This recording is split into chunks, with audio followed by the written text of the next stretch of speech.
All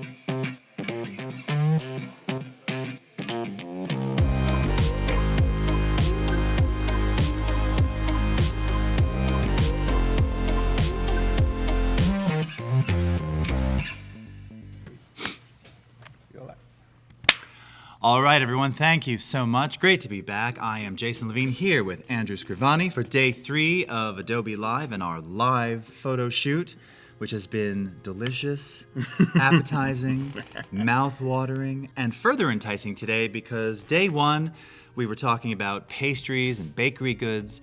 Yesterday, we were working on liquids, summery liquids. We had some hibiscus tea and then some Anchor Steam beer. And today, little comfort food. Yep. And some real chops being added to what we're going to talk about today. The pizza pull and how to capture pizza and cheese and steam. We had a lot of questions yesterday about shooting through steam and smoke and this kind of thing.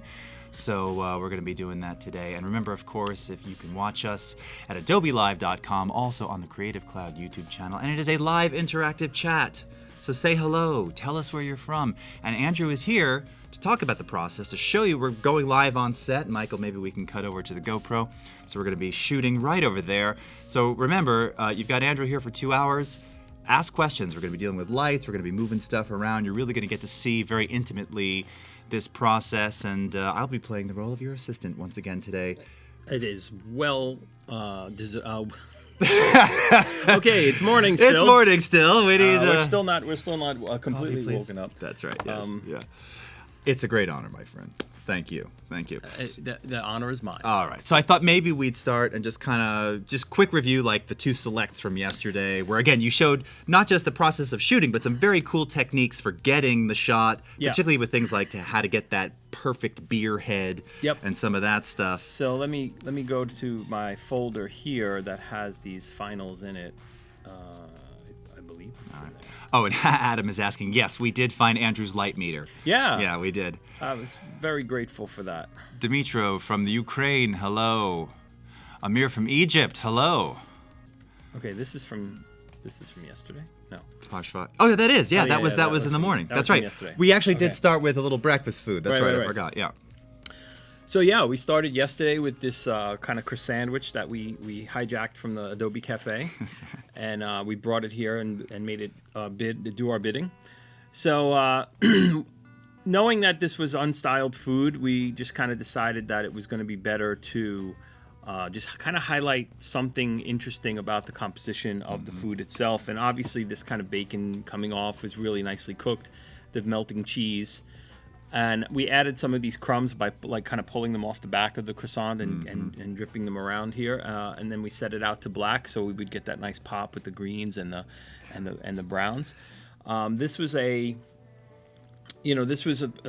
exercise in what happens when you go to a place and you don't have control over the food, right? And we talked a lot about the idea of finding something interesting and exploiting it to your end, and this is kind of what we ended up with after a little bit of light touch-ups. We kind of removed a little bit of spots and we pumped up the color a little bit, but virtually, I mean, very little processing, and that's very little. Once again, among other things, not only kind of that black backdrop and fading into the black, but light touch-up, one of your signatures too. Like you're getting it right with the light in the camera, ready to go. Minimal processing, just making a few little beautifications towards the end there. Yeah, and I hope that the light technique that we worked on yesterday with the big light box that we created is something that you can utilize. You can make one of those smaller. It doesn't have to be as big as the room, but like I said on day 1, it's much nicer to have the as big a light source as possible. Right. And hello, Jen from Connecticut. Greetings from Colombia, Camilo. Hello from Saudi Arabia. Very nice to have you here. All right. 12-year-old Charlie's joined. Reason? I need to change my magic mouse to after. Okay, so we get a. I get it. Yes, I see. Kind of. All right. Kind of get it. Oh yes, and Gus is saying the lighting is on cool. point. That's right. All right. Alejandro from Colombia. Oh, and you're hungry. Believe me, it was. This is going to be hard now, and actually, I mean, it's early, so I don't know, and of course, we should also say we're working with pizza. With a New York Staten Island native here, so I know we're not getting, You're probably not going to feel the desire to eat this afterwards, I'm sure. Probably not, but we're going to do our best. And I've kind of raged a little bit on social media about the whole idea of the cheese pull. Right. Because I know it's a stock and trade kind of a shot that you see in every pizza commercial. And it is a little bit outside of the realm of reality for most of the time. Right. Which, again, that kind of bucks against That's right. things. You talked about that Tuesday. And Yeah. So I actually... not quite sure about why this is appealing all the time, right. But I know how to make the shot. But you know how to make the shot. I know how to do it. All right. Now, having said that, and making the shot and getting Right. the head on the beer. Sure. If we cut back to your screen again, you can see yesterday's select of our summertime refreshment. Yeah, a little close up of the beer, and what we did was we introduced a little bit of salt into the head to kind of puff it up and get it back to where it was once it starts to fade. That's a little classic food styling trick that'll work with carbonated beverages. Mm-hmm. And something that you pointed out too, even if it's gone flat, like completely, it'll Totally. still work. It'll still Because work. sometimes I imagine you're trying to get it, and again, something changes, and it right. It can take a while. It could, Yeah, and you're going to change out the beer quite a few times on a beer shoot, but to be able to kind of do it. Let's say you have a whole tablescape set up and you got beer in every glass. Right. You can't chase every Right, glass. you can't chase every glass, right. Drop some salt in every glass. They all puff up, take the shot. All right, let's all go home. Yeah. So, we also did a little bit of light touching on this, and the lighting technique on this was similar to what we had done in daylight, where we used the backlighting and let that backdrop kind of just blow out. Right. Feed it back with a little bit of cards and push the light back onto the subject. The idea of shooting glassware a lot of times is to achieve this black line on the edges. And we got it naturally because we're using a plastic cup because that's what was available to us. Right. And this shadowing here is about where the white card was kind of pushing back. Right. So it kind of naturally gave us that edge. And you were talking about, again, some of the differences in terms of the edging with, like, we had a plastic cup for the beer versus had you been using glass. Sure. Then I would have put black cards there to make it... Right, to make it a bit more contrasty. And, absolutely. You need the edges because when you're shooting against a blown out white background, you need to add the edging or else it's gone. It's gone, and, right. And it's not there anymore. Let's see, where else? I think I had one more final from yesterday. Silly Skaters asking, any other chemistry tips for food staging? I'm sure there's quite a few. Yeah, there's a lot of different stuff. I mean, we try not to do too much that is destructive because you want to be able to use the food. I mean, beer unfortunately falls by the wayside sometimes and other things. Right. But this shot, we're in a kind of a classic vertical, which you see a lot of beer is shot this way because of the nature of the bottle and the height. So you need it, unless you're going to open up and get really wide when it comes to this frame. But I tend to use for beverages a vertical plane. And we did very similar things here with what we did before, and boy, did we get a beautiful head on that beer. Yeah. The head and the color too, and you were really emphasizing like, wow, it really. Yeah. And that was the other thing too when you were talking about processing this. You didn't push saturation or vibrance too hard because... No. Well, oversaturating and right. over-processing the picture will make it look fake. Right. So we tried to have a light touch on this, and it kind of adds to the reality of what we're trying to present. And we in a pinch, we came up with something really nice here. Yeah. No. I mean, we were struggling to find a bottle opener. That's right. Right. Good old Gus had his. I gave it back, by the way, for all you of did. you who thought I was really going to steal Gus's... Your slight pocketing of the that was just the Adobe Swag bottle opener. Yeah. Well, I think we can probably make that happen at some point. We'll probably find you one of those that you could take away. So. And we had this one. That was sort of the Instagrammable. Right. Hibiscus tea. Yeah. Kind of thing.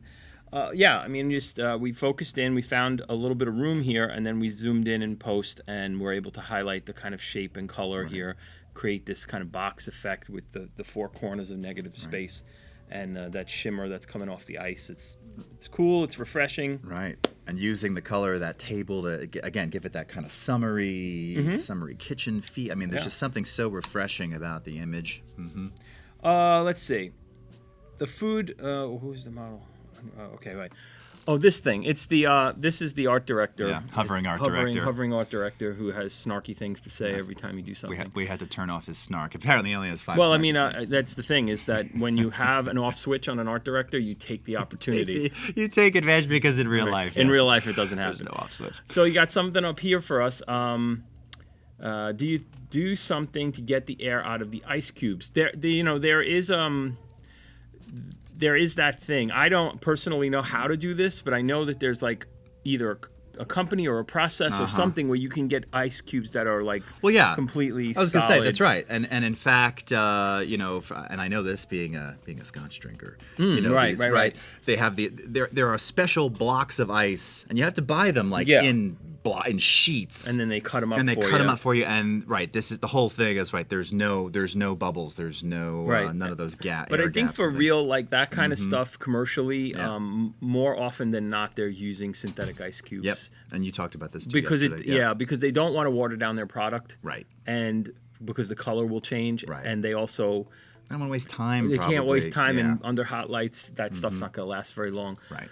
Thoughts on the future of food photography? Do you think food photography is moving toward videography? Yes, I've said this before, and I feel like and this is why this is very appropriate. Thank you for the segue.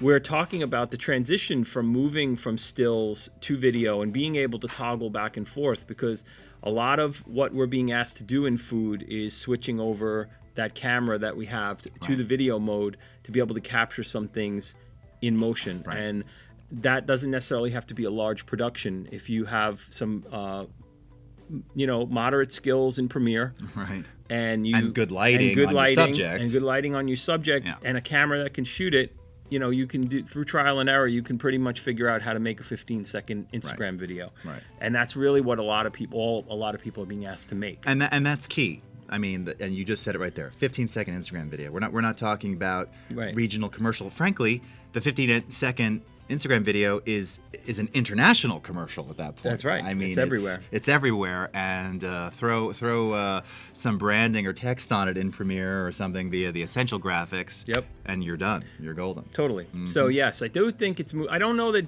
we're going to lose food photography, because I think the still is something that is still a very powerful medium for food. Right. Not everything looks as good in motion. So I think what the detail-oriented nature of food photography, especially at the macro level, I don't think you can replace that with anything. Right. So, but slow-mo is really trying hard. Yeah, right. So what about that now? What do you think about sort of the the aesthetics of shooting something because that is one of those things. It's getting very overused now, it is, right? Yeah. We run through trends in all of these artistic forms, right. And I do think that we are overusing slow-mo on food, right. And I've been pushing back a little bit when I do a commercial. Right. The last commercial I directed, I said I don't want to do any slow-mo. Right. I think the fastest we worked was 60 frames per second. Okay. Oh, so not the 120, 240, which is becoming increasingly or a phantom, more common. or 1,000 frames a second. Yeah. Right. Yeah. So So I'm trying to kind of introduce something that's a little bit more organic and a little less trendy with way too much slow-mo. Right. I mean, there's a time and a place for it, right? But it doesn't have to be in every single thing you shoot. Yeah. Well, Aisha's got a new one. So, what's the next trend going to be? Well, we're we're in the midst of it. I mean, I think the farm to table thing is where we're at for a while now. Yeah. I think we moved away from formal dining. Right. We're kind of into the rustic aesthetic. Right. And I think we're going to be there a while, because I feel that. Lends itself to kind of the modern day lifestyle a bit. It does. More. I mean, we've moved away from linen napkins and matching right. silverware and, right. and formal china. All you got to do is go to a yard sale and you find everybody's wedding china. That's a good note, by the way, for anyone who's getting married and thinking, well, what do I get those friends from their registry? Yeah, you probably leave the china off. Yeah, get them something else. No one ever uses it. Yep, it's true. I mean, right. and grandmas and great grandmas and everybody's formal china. That's right. Is at the place. That's right. Which is probably re-gifted to someone down the line anyway, right? I mean, so that, when you look at our food trends and our eating trends, everything is becoming deformalized. Everything is moving towards organic. Everything is moving towards essentially the fringe eater, right. vegans, gluten-free, right. Vegetarians. So right. everybody's kind of getting a place at the table, and I think that trend is moving into our world, and we're having to capture that aesthetic and that kind of ethic about the way people eat more, comprehensively. Now, how do you think that ties in with, like, again, sort of the very artistic side of plating, versus kind of a bit more. I mean, your plate, whether you're cooking in your home kitchen and it's a burger and fries, or you're going to some very, stylized place where it's also a burger and fries. But again, sure. How much of a role does that play in terms of the person, the viewer? If it's super plated, does that feel more formal versus? I think it depends on the restaurant you choose to go to. Okay. If you're going to a place that the theatrics of the meal are part of it, then it's definitely interesting when the plating is really interesting, particularly with and the trend that sort of is on its way out was the molecular gastronomy. Right. CO2 canisters in the last couple of years. And Food Network, you saw that all the time, and it was right. everywhere. And that sort of worked its way out of the mainstream. Yeah. But when you go to a place like that, you're expecting the theatrics. And other than that, just solid plating is, stock and trade for any good restaurant. Right. So I would say that, I think people are also very aware of social media when they plate their food. Right. They know that that's probably going to make its way out onto the internet. Sure. So when when an expediter is standing at the window and he's waiting for the food and he looks at it and goes, in his mind he's saying that's not Instagram ready. That's right. It's not Instagram ready. That's a really good point. Gotta send it back out.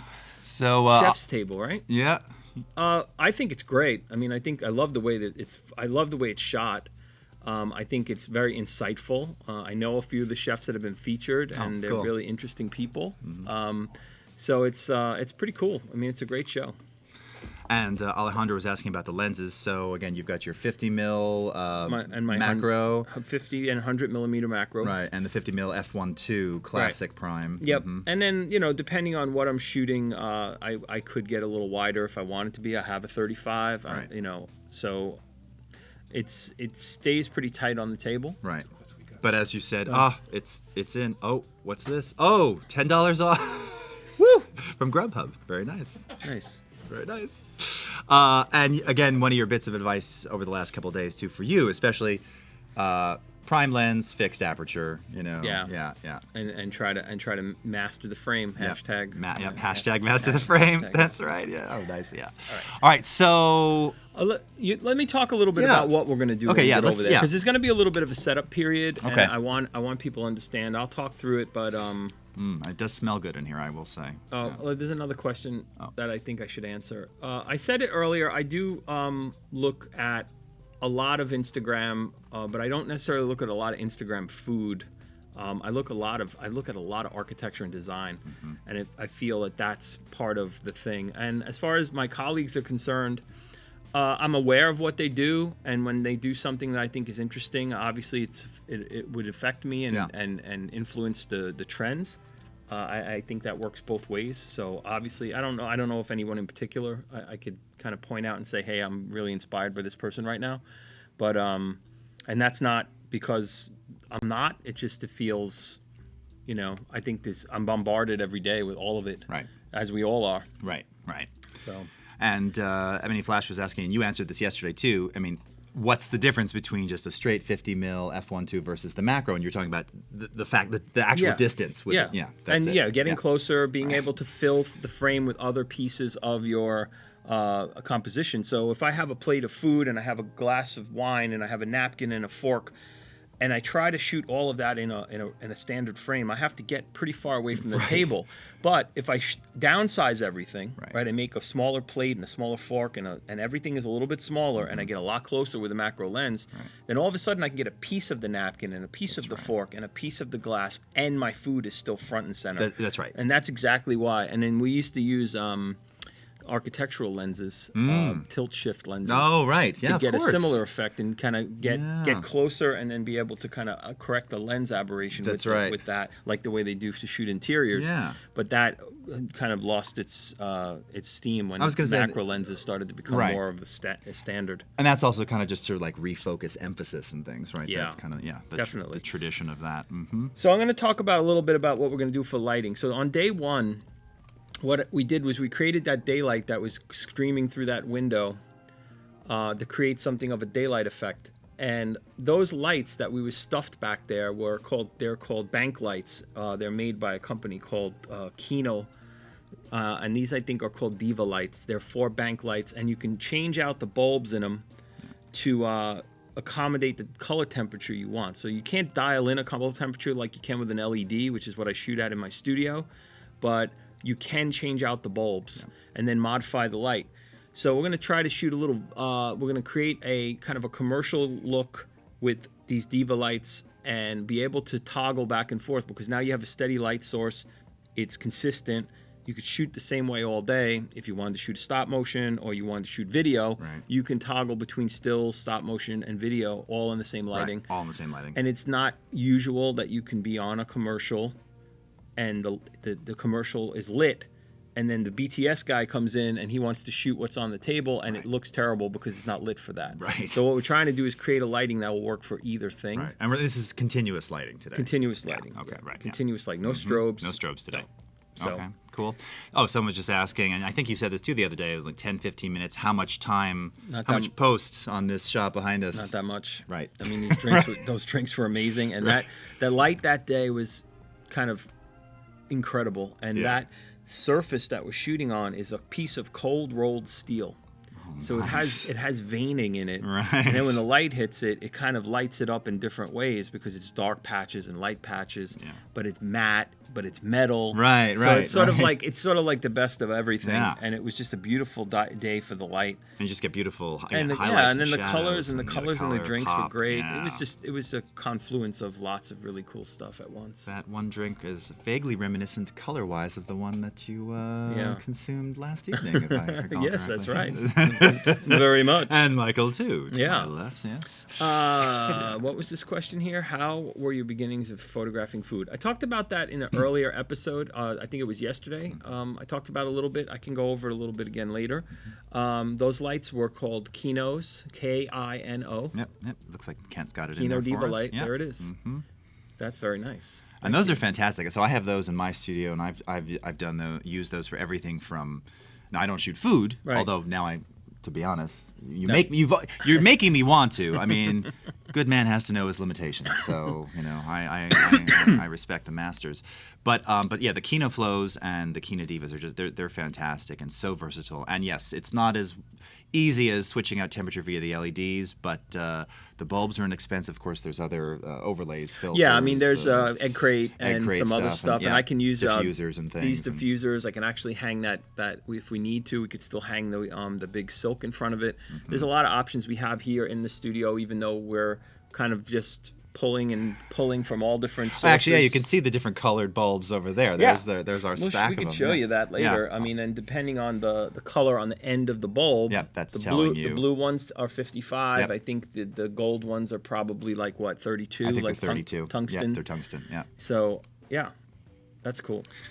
I like how Adhocracy says all these streams have been fun, interesting, creative, but this one I'm just soaking up like a sponge. Cool. Thanks for all the great explanation. We need sponges in food photography because I spill a lot of stuff.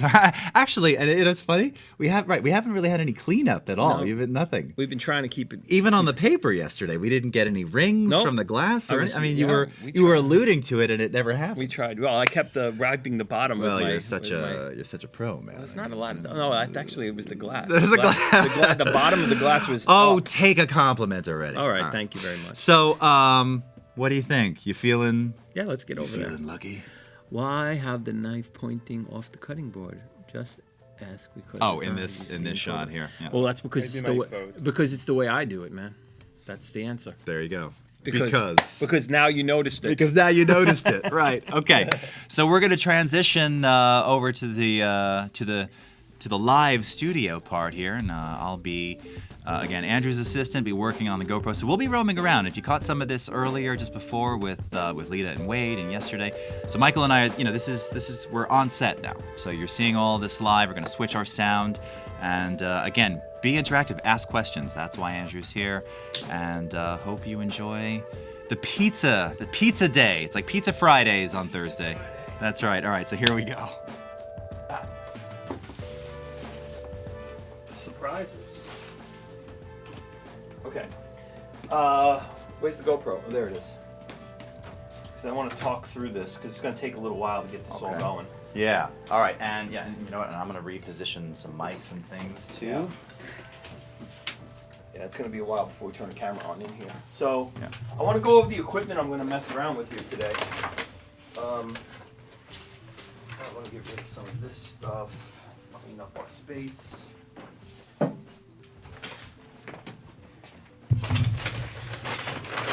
So this morning, called up our friendly local hardware store. Where are you? Oh, there we are. Stand in front of the camera, dude. Good job. Can you see me? Oh, they can see. Okay, so I went and bought a heat gun.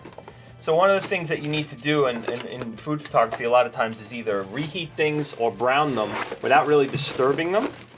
And this thing is very similar to the one I have in my studio. Not a hair dryer. Not a hair dryer. This will heat up to about 2,000 degrees, and will bubble cheese and melt stuff and, you know, third-degree burns. Right, and with the melt stuff done. Right. Yeah. Sold. So yeah, there's different kinds of heating things you would use on a food shoot. Obviously, like a classic food torch, I use two. Then I have one that burns really, really hot. A different type of a food torch that's made for browning meat, especially. Right. Okay. And then a heat gun, and then a steam gun. So the steam gun we have here, I've never used this one before. Yeah. It's over there. We may need an extension cord for this if we can manage that, or one that I could swap out these two things. So this other thing here, this is sort of, it's not really a commercial grade one, but this is a steam gun, and I haven't seen it work yet, but I'm going to try it. So when you're working in a food setting, sometimes natural steam is available to you, but sometimes you have to kind of create your own. So what you do with this is you would kind of just put it on the food and hold it there for, you know, half a minute to a minute till the food itself starts to absorb some of that steam. Then you take it away really quickly. And shoot fast. And shoot really fast.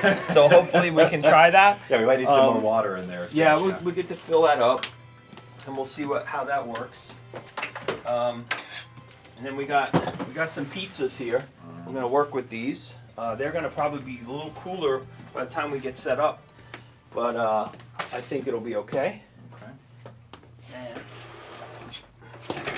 we're gonna shoot to a black background too, because I want to be able to try to pick up steam and heat, and that is gonna be better with the contrast of that. It might not be as possible because we're gonna be lighting this in a little bit of a different way, but we're gonna have to test a few things before we get going there. And these are the, you know, Diva lights. Yeah, and Sitting there.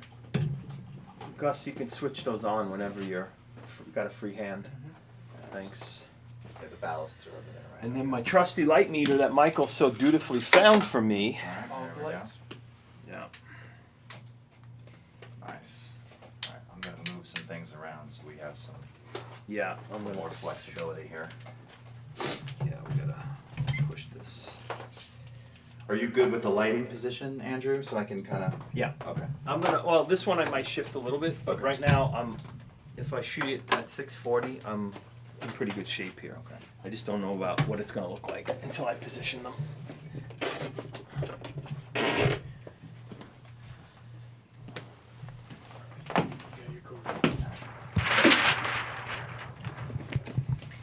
And I don't know if I'm going to filter these yet, but if I do, I may only filter one of them to see if I can get a little bit more of a one-directional look to it. Okay. But we'll see. Yeah, we're in pretty good shape here.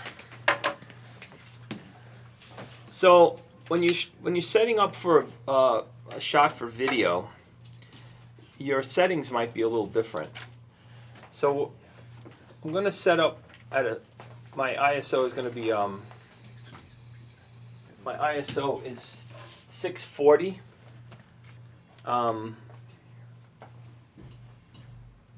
And there it is. And then you're going to be, when you're shooting video, your shutter speed should be double your aperture. So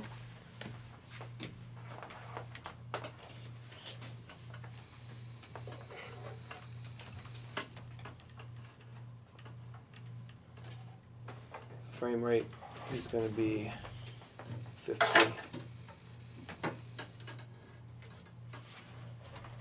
Let's see how that looks. This isn't, no, that's not gonna, we gotta go a little.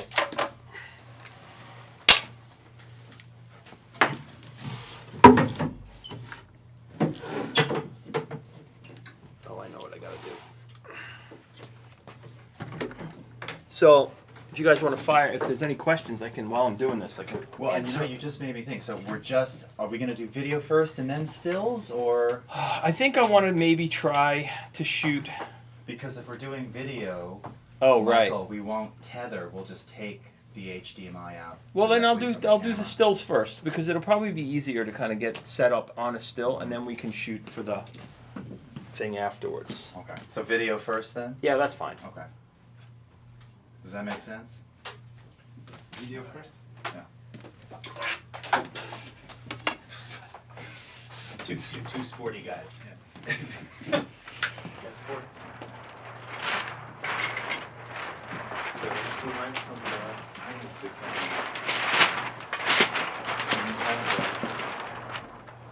Just do a HDMI, and I'll make sure it's enabled. Should be able to just do HDMI. Like the connector. Is it, Oh, this, right. Oh. Can you? Let's. you want all 4? I don't know yet until I put something It's on probably there. the mini HD. It's probably mini HDMI. Yeah. Yeah. Now that I said that. Pretty flat. Yeah, it's the mini. Yeah, it's mini. What, mine? On mine? Yeah, that's standard. I'm just wondering. The EOS utility would probably let us see live video. It's just a question of just being able to see the live video. I don't think Lightroom will tether that, I don't know. but the EOS utility Yeah. most definitely will. So Oh, yeah, just do we just grab it that way.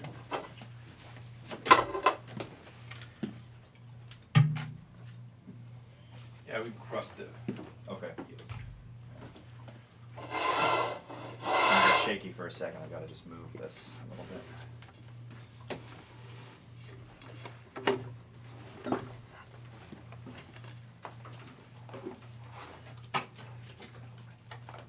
Thank you, guys.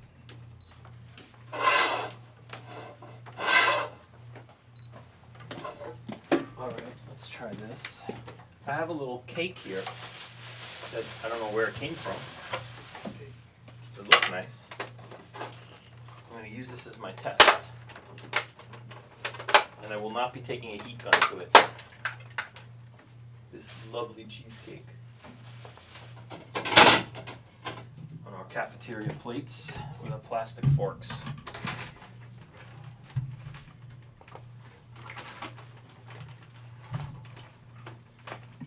I told you we'd be setting up.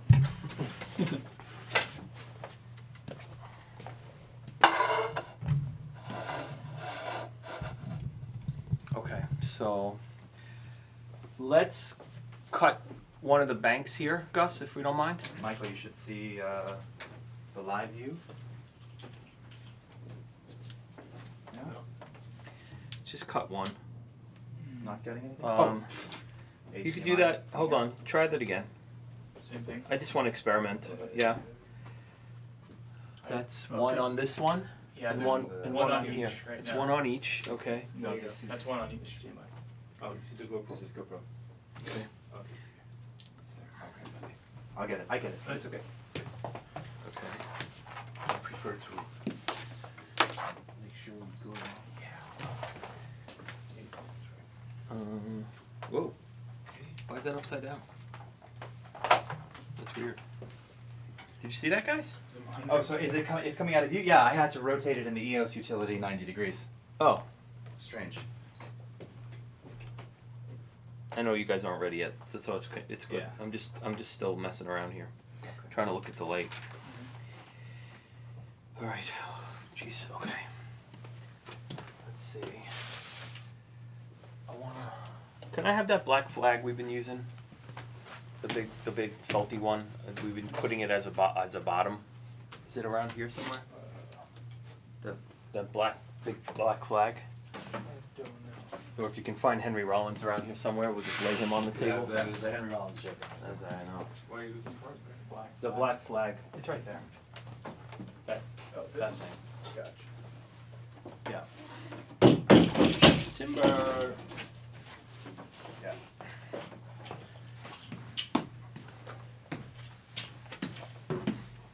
You see it now, Michael?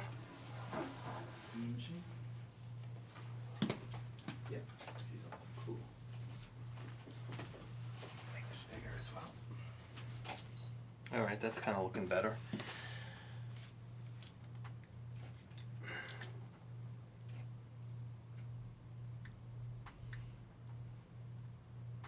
There. Are you watching me in the live view? Yeah. Oh, cool.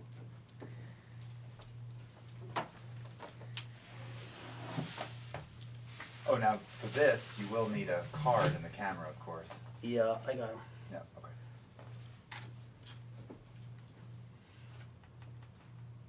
Yeah, it's funny, the still is upside down. Too easy.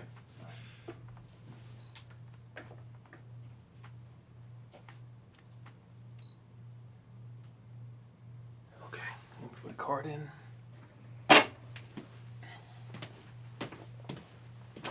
So we're now in the Canon software? Yeah. Okay.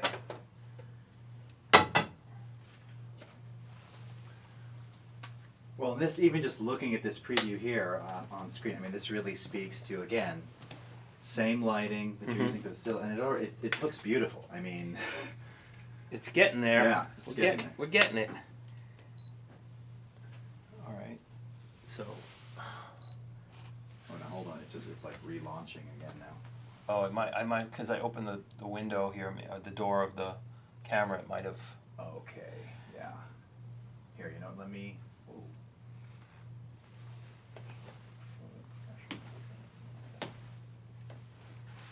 Yes, this. Okay.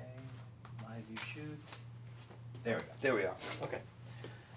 So I'm going to just use what we got here and show just compositionally how I might set a shot like this up. And obviously, I like the lighting we have here. If you're bothered a little by the drop shadow, I can actually show you that I can push back on that drop shadow just like we've done consistently all week here with the cards, and try to knock that drop shadow down a little bit. But it doesn't really bother me that much, to tell you the truth. I actually don't mind it. But let's see what we can do with it, just in case some of you might have an objection. Right outside of frame. It's also the angle of the lighting, so if I drop this light down just so slightly, it might change that shadow just a little. Yeah, I changed it just a little bit. So, let's see what we got. Other than the Canon software quitting again. It hates us. Okay. Let's see. Music. Music, guys? Is there supposed to be music? Yeah, there's music. Yeah. Oh, Okay. so, I don't know. They're asking about music. Cool. All right, well, are we back? Aha, we're back. Let's see. See what happens. Saying connection is lost. That's strange. Yeah, but this has been glitchy in that software. Yeah. And it was glitchy. Do you want to switch back to Lightroom for a moment? Yeah. So, all right. How about if we want to do some stills tests? Yeah. Let's switch to Lightroom. So we'll probably take the card out. Right. That was one of our. Yeah. Yeah. Well, let's try that here. Maybe it is Okay. just the card again. Okay. Go back to the Canon and see, because sometimes it doesn't really need the card. Right. Let's try it All again. right, we're back there. Yeah.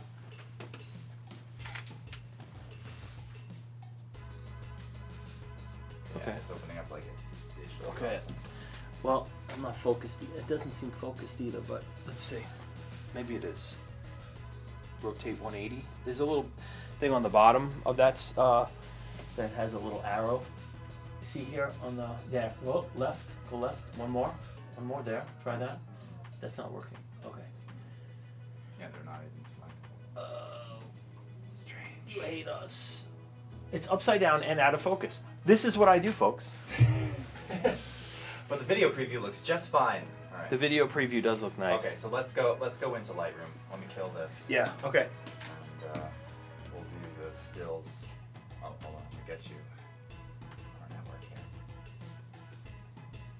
live and for real. So now you're getting a real view of what it's like to work stuff out on the fly. And this is what it's like most of the time. What camera are we using? The Canon 5D Mark IV with a 50mm 2.5 Canon macro lens. And start tether capture. I think we're back in business. I think we're back in business. Okay. So, and we get a test shot there. Hopefully we got some drama. Drama. There we go. Yeah, I mean, that's nice. We got the lighting. The lighting looks pretty good. It's a tiny bit hot on the front side, but actually it's not blown out. It's just it's right there. It's really right there. Damn, dude. Cool. Yeah. Okay. So let's try something with pizza. We said we were going to work with pizza. Let's work with some pizza. So let me take a look at these and see where we're at. Okay. So, typically what you see in a commercial is this box, right? And you see people getting the box, right? Maybe we have to come up a little higher, right? Drop down into the box.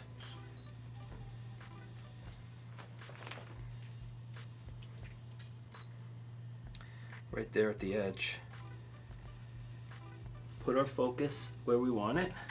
And this is this is essentially an action shot because we're going to pull that cheese up. And I want to see what kind of pull I can get right off the bat. I'm going to do this all by myself. Watch this. So I know this is kind of somewhat melted already. And if just fell apart. Okay. Now, you can redo this, and this is what we're going to do. Couldn't we get a roll of paper towels or something that I can... And I'm going to start warming this up with the heat gun. Okay.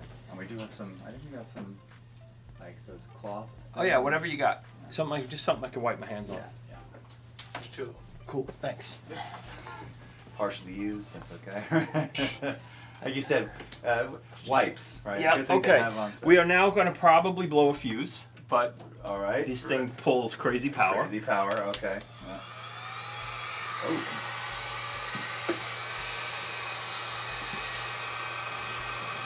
So I'm going to kind of just...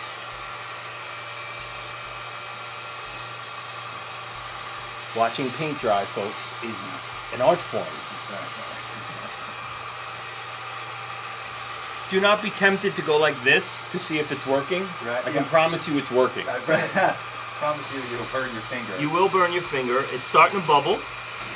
You're getting some bubbling. I don't know if you can see that in there. Yeah, I'm trying to get in. Hold on. Starting to get some bubbling here.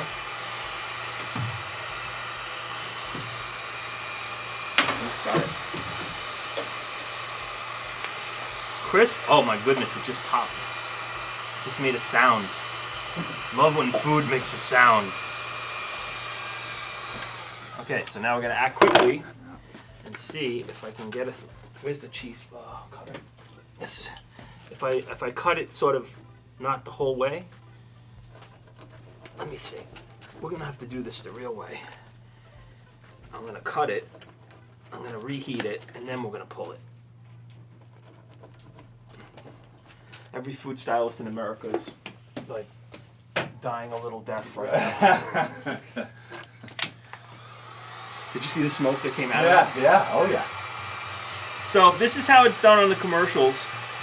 They cut the pizza. They reheat it so it kind of melts together a little bit more. And then hopefully when you pull it out, you get a cheese pull. I think it's no joke. I can see The heat. the heat from here. I mean, Yeah, it's no joke. it's no joke.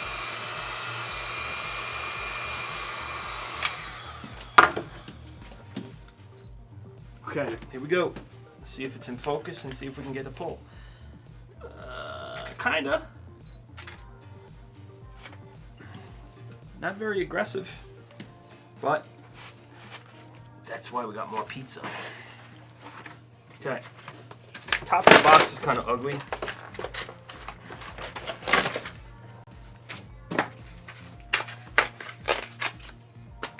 Okay, we'll try this again. Just see what we get here. See, this pizza is not cut well. Would you normally work with like an uncut pizza when you're doing this? Yeah, nah, not really, because the cheese has to remelt anyway. It has to remelt anyway. Okay. Yeah,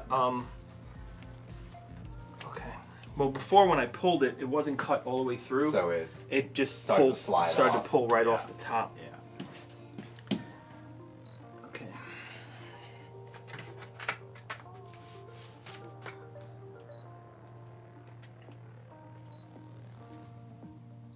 Yeah.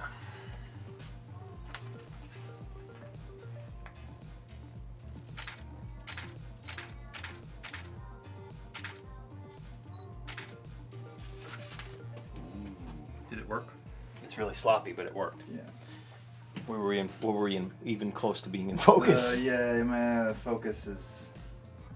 All right. So what could do is get a shot like this. So this is what you would do in this situation when, especially if you're working alone. Get a focal point that you're comfortable with, right there. Mark it. So that is a little bit more up. So that would be like this slice. And we have a pizza assistant. I'll be the pizza puller. All right. He has the degree. Degree in I pizza went to pulling. school for it. Okay. We're mangling this pizza, but all right. I'm gonna shift it around. I'm gonna try to do. Can I have the rack? Let's try this. Pizza station. Just so you know, folks, this is really ambitious what we're doing here. Right. Just so you know, Yeah. this is not, you know, You hired a professional pizza puller. I did.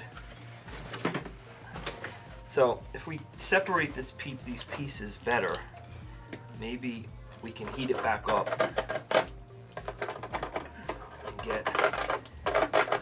We also, in a commercial setting, might add more cheese and see if we can melt it together with that. Actually, drop more like. Well, yeah, more cheese. mozzarella on Yeah, top. uh-huh. Yeah.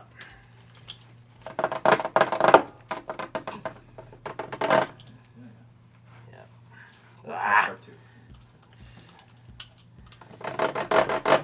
Who's this? Papa John? This pizza? Who's I don't know if pizza? we want to put Whose it on pizza is last. this? Pizza to go. All right, this pizza's mangled. Let's do the best we can with it. Because here's what I wanted to say. Gus, can you hold a piece of pizza up like in here somewhere in my frame? So actually, we got to slide this over because we're way out of the realm of. Okay, right there. Hold that. There goes the cheese. That's okay. Hold it there. And we switch from auto to manual. Now we're locked into here. So if we're going to do a pull, we're going to do it right into this frame. So like this, it would be. And you can check to see if we got a focus point on that to see if that worked. Yeah, focus is looking better. Right. Our background, unfortunately, isn't falling off as black as I would want it. So I may just angle this a little bit more. And same thing with this one, Yeah. where it's kind of not knocking on that backdrop as much. Let's see. Yeah. So we got a little bit blacker in the background, but our food's still lit. Okay. Back to the heat gun. I need some tools here. Can I have a fork? Yeah, man. Pork. Okay. It's like we're in a surgery. Yeah, I know. Here's our extra cheese, though. Uh-huh. All right. So I'm gonna try to manufacture this as best I can. Hopefully, we can wash this flag later. I'm making a mess of it. So first, kind of find a form that you're good with each of these. Then lock them back together. Get all this extra cheese out from the middle and lay it in the gaps. All right, this is what we're gonna do. I'm gonna lay this cheese in the gap here. I know this looks really gross, what we're doing, but sometimes food styling ain't pretty. Hashtag not pretty. Right. Okay, so this is going to be the one that you pull, Gus. So I'm going to heat This this one? up. Yeah, I'm going to heat Okay. this up and see if we can melt that cheese a little bit and get a cheese pull going. I looked online. This gun goes up to 10,000 degrees Fahrenheit. Oh shit. Let's try not to burn a hole in the table. Yeah.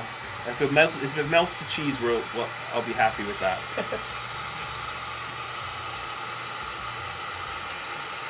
Any questions on the board while we're... Well, people are really just commenting. We're never going to look at a pizza commercial the same way. Good. Yep. Maybe I'm here just killing the myth of the pizza. Pizza. I'm just killing the myth of the pizza pull Yeah, at 8 being turns. appetizing. Pizza equals 8 turns to get the shot. Oh, it's way more than that. Yeah. It's way more than A lot of that. people saying thank you so much for doing this.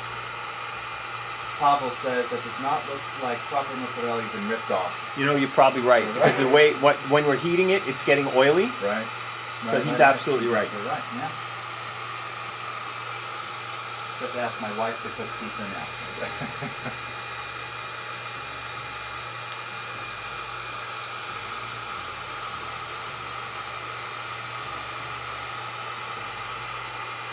Yeah, because the better the cheese, the stringier it'll get. Sure. Yeah. And this may not be our highest quality of cheese here. Vishnu says, hey, anyone here answer thinking, damn, I could have eaten that pizza. Not after I'm done with it. That's right, yeah. We have another one. We have another one. That's We have this is our test pizza. That's right. Yeah. Pizza A. Pizza B. All right, let's give it a whirl, Gus. All right, Ready? Andrew. When I do this, do I pull from here or all the way? I would try to get under it a little bit. Okay. Even use 2 hands if you have to, and come up, and. Okay, well. one string. Well, no, yeah, we got. Well, that first shot kind of had a little bit of melty cheesiness, but it's not getting a true pull out of it. That last one though, you got some. Yeah. Right. I mean, but you could see Yeah. we're illustrating the concept Right. here, and then honestly, this is really what I'm aiming at is that if we are going to be using steady lighting, and if we had a $1,250 a day food stylist on set right now and 17 pizzas to work with, we would get this shot. Right. And mozzarella on the side and all Yeah, these yeah, other yeah. things I that mean, you need but to- this is yeah. I'm just Right. I want to It's it's the concept. The concept is obviously we proved our concept. That's right. Proof of concept, like Mythbusters. That's We're on right. Mythbusters. That's right. But proof of Demystify. concept is this is the way to do it. Right. But again, you need to have control of all your variables to make that shot and to show how hard that shot is to make. Right. There's also some other tricks that might actually go into it, like they might slide something underneath the slice Sure, so it stays right, so it firm stays and then you firm, pull it out. right. So we got a lot of different elements going on here, but while we're attempting this, how are we doing on time? We're approaching 1 hour, We're right? approaching 1 hour, yeah. Okay, that's fine. Let's try then. One more try at this. Still. Of course, we keep. I mean, yes. Not moving. Still? Still. No, that sounded like hovering art director. Really? Yeah. You really want to keep going? Just make it pop, will Right. you? All right. They're saying eat the pizza. Right, They're like, right. screw this, eat the pizza. Right. Okay, I want to try it one more time because we have one more part of this pie that hasn't really been broken apart yet. I just want to try it again. Do you need a pizza puller for this one? Of course. All right. Would you feel less than? Pizza pull Thursday, man. Yeah. I live for this. Anton saying you should get a shot of me eating a pizza slice. Jason. What about that? I was going to ask you that yesterday. How often do you shoot with like someone consuming? Do you ever shoot with someone consuming? Like the showing food? people eating food? Not so much the person. Maybe just like a mouth or. Yeah, I not mean, so much. Not so much. It's okay. a tough sell. It's a different kind of. It's You know, we do what's called in the business we call it a bite and smile, where you put the fork in. Yeah, that's right. Right. But it's never like you know. right because actual eating is gross. Yes, Right. exactly. Right. Actual eating is gross. It's not meant to be photographed. Unless you're eating where we ate last night. That is absolutely yeah. Yes, and then it's more the look on our face, not our Right. not the mouth movements. Yeah. So when you do this, Gus, the next time, go up very slowly. Okay. Don't pull, and don't. You know, my top of my frame is if you're above the camera, then you're gone. Okay. So like, just come up really slow, and if you see it starting to pull, just hold it. Cool. I'll direct you. All right. You know, because I'm a director. Gotcha. Yes, adhocracy, just good at mimicking. That isn't actually my voice. But I do voices. Should we do this whole segment in other voices? You're speaking our other universal language. We could do now. that. You know that. Just gotta pick one.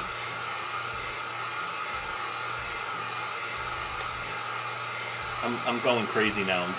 This is our last ditch effort at this. Oh yeah. So, and I think what we'll do is when we switch over to video, we'll try it with the steam. Okay, yeah. This is a great way to make it smell amazing in a room. It's like fresh baked Yeah, pizza. Michael just said the smell in the studio. Oh my god. Yeah. It's hard.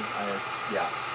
Mind you, I'm holding this GoPro up here. Oh, No. Take your time. Did you go to the gym today? I'm saying Okay. it's- Come on up, Gus. Having the smell is We good. got nothing. Okay. Oh, we got a Oh, little bit. on the backside. There it is. Oh. Okay. Ooh, I think you got some there, man. So we effectively got the cheese to melt. Yeah. You It's got not a particularly attractive cheese right, pull, right. It's not the most beautiful pizza either, right? but it It's is. flimsy. But it is a cheese pull. Yeah, it's a cheese pull. These won't be on Instagram later, but oh, look at that. They got it. Yeah, look. Oh, that's a great one. All right, well we got something. Yeah. We definitely proved our proof of concept. So I'm very satisfied with Yeah. that. All right, so here's another action shot while we're going. Okay, watch. You ready? Hold on. Oh, sprinklings. We've got some Parmesan. Grated Parmesan. What are you gonna do with that? This was our focal point, right? Right about here. Hold on. You mean Gus's hand? No, I just want to know where it is. Okay, so it's right above here.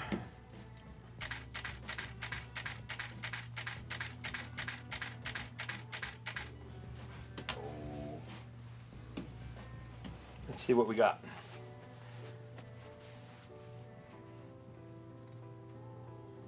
Here come the cheese. Here Oh, come the look at cheese. that. Here come the cheese. We'll get a couple of clumpy ones. We can look at those later too and Yeah. see if we find one that can work. But Yeah. we got some. Now that actually. There it is. Oh, that's really cool. And these are they're showing that, right? Mm-hmm.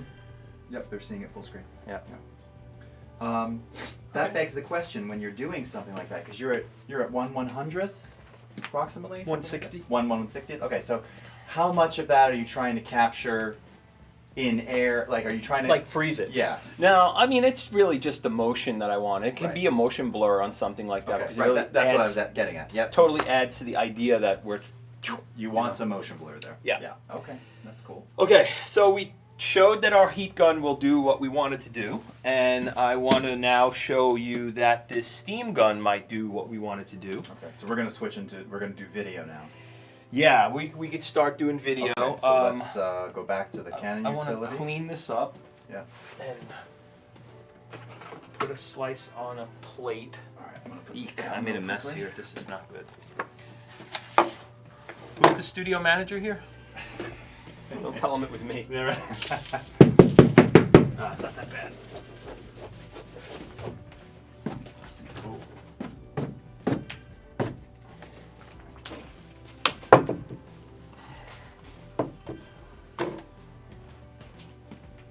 Did anybody see that? It's only a couple hundred people watching me hit myself in the face with a... I'm not bleeding, so that's actually a real plus. Someone's asking at Adhocracy Show, would you composite the pull and the cheese drop together after the fact? You know, obviously that's a possibility. In commercial work, that's definitely something that could happen. It's not something I would do editorially. I would try to make the shot, and if I got it, I got it, and if I didn't, I didn't. Right. We don't have unlimited resources when we do editorial work, but Right. yeah, for a commercial work job, you just keep doing it and doing it and doing it, and then you can composite them together. You can, you know, clone cheese. You know, Right, do, and again, camera's locked down. Only thing moving is right. exactly. Yeah, so it's possible. Yeah. Okay. Hey Gus, there wouldn't be any possibility that they have like a small wooden cutting board in that kitchen, right? Sure they do. Yeah, you think you might want to grab Yeah. one if you could? Yeah, I'm gonna talk. Because I feel like I just want to get one shot on a surface that kind of looks like what I shoot on, All right. and in the meanwhile, I'm gonna test this little guy. Oh, we've got live. Yep. Okay. We are getting live image here. Oh yeah? Yeah. Okay. Well, let's see this. Already working. All right, hold on. We're just shooting it black, so that's what. Yeah. Where's your hand? Okay. Did you put the card back in? No. Okay. Because Is it recording? I don't know. Can we record into this? Yeah. No. We need the card in there. Okay. Yeah. We can do that. Here, let me close this again. Work out the technical, then we'll work out the creative. So give us some time to get our cutting board. Yeah, hopefully. Let's see if this works again. Yeah. Launched. Hold on. Okay. You ready? Oh yeah. Put the live view up. I'm in the wrong thing too. Okay. Yeah, it's funny. It's saying when I go to live view, it's saying it's busy.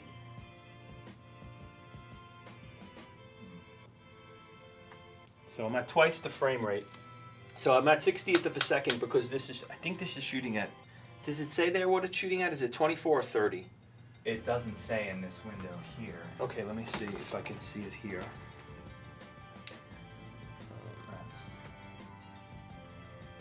Oh, here we are. Okay, let's see where we're at with frame rate. I think I'm at 24. If I'm at 24, then my shutter speed should be 50, and if I'm at 30 frames per second, my shutter speed should be at 60. So that's always, you always double the frame rate with your shutter speed. And That's you're in 2398, so you're right there. at 50, at a 50th of a second. Yeah. Okay. Actually, you're at 160th according to this. So yeah, you want to go down to it. Yeah, that's what I mean. Yeah, Yeah. that's what I meant. Okay, so that's one of those things. If you want to write it down, it's something that you will always find as a really good rule of thumb when you're working in video, especially when you're switching out from your still photography settings. And also, when you think about your ISO in video, typically your ISO is going to be much higher than it would be in because your lighting is very different. Yep. And right now we're at 640 ISO, and you usually go up in those kinds of increments. Right. So yeah, 160, 320, 640, 1250, 25. Yep. Exactly. Mhm. So those increments are something you also want to keep in mind because the way video records is at a different at a different pace. Yep. Yep. So Yeah, and that's a great point too, because you don't want to use sort of traditional. You don't want to go ISO 500 or 1000. You want to stick to those intervals. yep, In particular. definitely. And the cameras are geared toward it. That's right. You know, and as the video cameras have gotten better at it, and you can dive really deep into all the different technical aspects of this, but some of those rules of thumb to just get started Yep. of understanding how to do your camera settings Right. is invaluable. Yep, absolutely. Okay. I'm going to move this camera out of the way now that we know it works and plug in unplug our dangerous. All right, we got a little water in here, so let's see what happens. Do this live. It's high heat steam.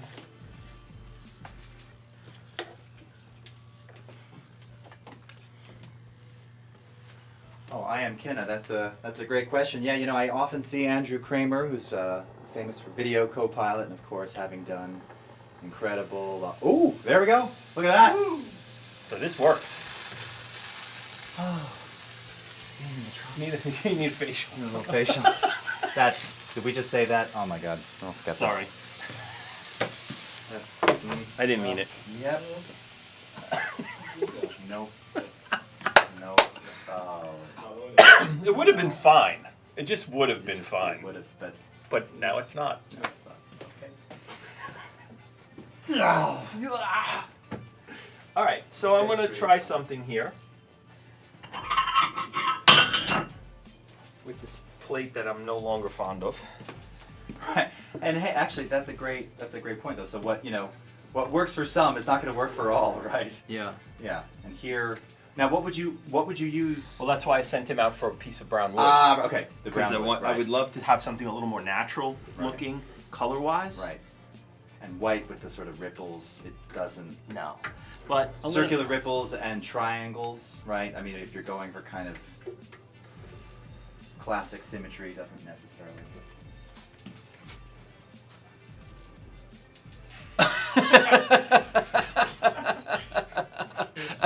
Okay. Every cutting board is in use, other than this one. Right? Okay, never mind. That's I can't use that. I figured as much, but I don't. I appreciated that you didn't come back empty-handed. Gus's efforts. That was I was enormously conscientious of you not to show up empty-handed. It is brownish stain. Yes. This is also the cleanest one. That's a, okay. Something else to keep in mind when we're shooting video, particularly if you're plan on moving the camera around, you need to follow focus in. When you go to a motion side of your camera, you cannot use your autofocus. No. What you can do is use your autofocus to find focus on a locked off shot, which is exactly what I'm going to do right now. But if I wanted to move the camera, I would have to have a mechanism to continually follow the focus around the frame, which is not one of the easier things to do. No, and usually there's a separate person doing that in many cases. That's right. Yeah. Well, sure. Yeah. Okay. Does look pretty delicious. Yeah, you're gonna cut that. Cutting that light just a little bit. And I think I can probably go like that. Does that look okay on there now, as far as exposure? Looks a little under. Now that's another question I just had for you. So now, are you going to go to a neutral or sort of more flat profile? This is in a neutral profile. Okay. I don't usually shoot like a completely flat in these kinds of cameras because if I'm going to transfer it to social, I'm not going to do like a full color a color correct on it. Right. And if you were using your C100, which is actually capturing raw data, different story. You really have the latitude here. We're capturing H.264. It's compressed. So, and again, you're going to social, so you can have a little of that color baked in already. Definitely. Yeah. So, okay, here's what we're going to do. I'm going to start heating up our pizza. Oh, wow. That looks cool already. And this is what we do. This is exactly how it works. You will start warming this up. Yeah, sound speaks. This is video, and it's live, and we're shooting video as opposed to stills now. Okay, we're getting there. It's working. It is working. So in a commercial setting, when we do this, there's a man or a woman who is in charge of the steam machine, and this is their job, and they have a lot of experience. And here's one of the things that's a problem with this sometimes is it creates a lot of condensation. So you want to maybe keep a little towel around to see. Now we're going to speed the camera while I'm still in here because we're looking for maybe a second or two of smokiness, and then I'm out. And I got that little waft and you're still getting it. A little bit. Nice. Yep. You're gonna try it again while it's rolling. Yep. I'll come back in. I'm running out of water, I think. Oh, here we are. I got it. The other thing you could do is kind of get out of frame. Mm-hmm.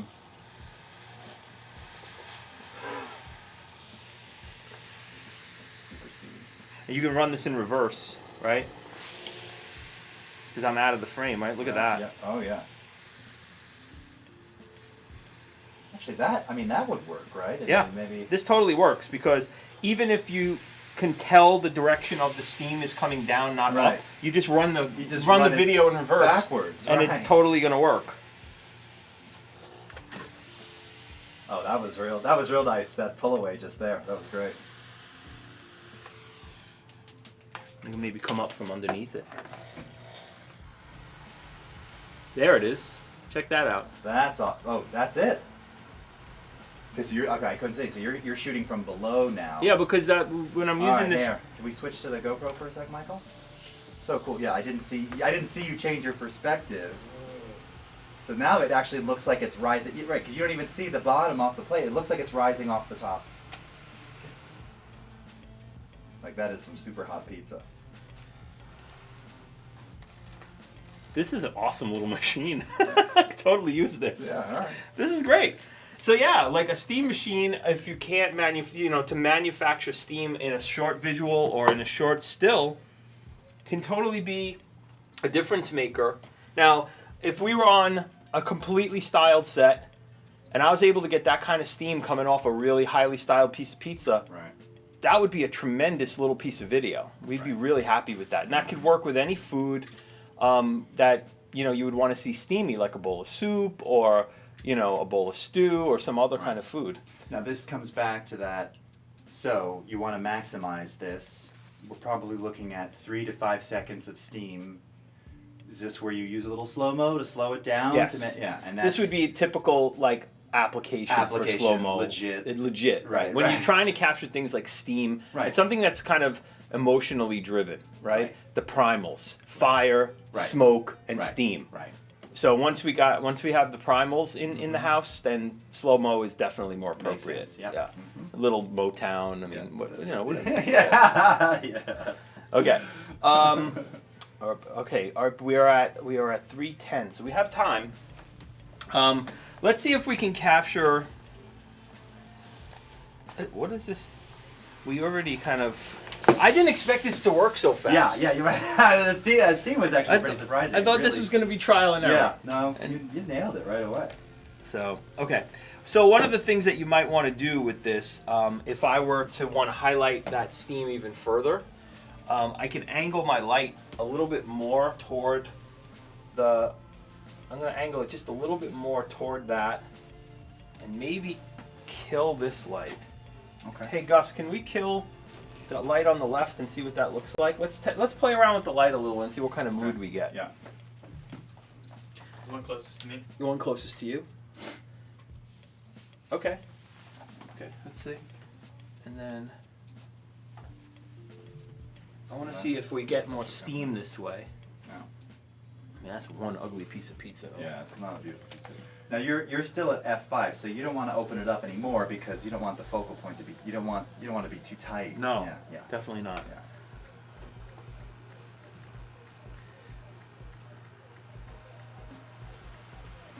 Okay, let's see if that's making a difference.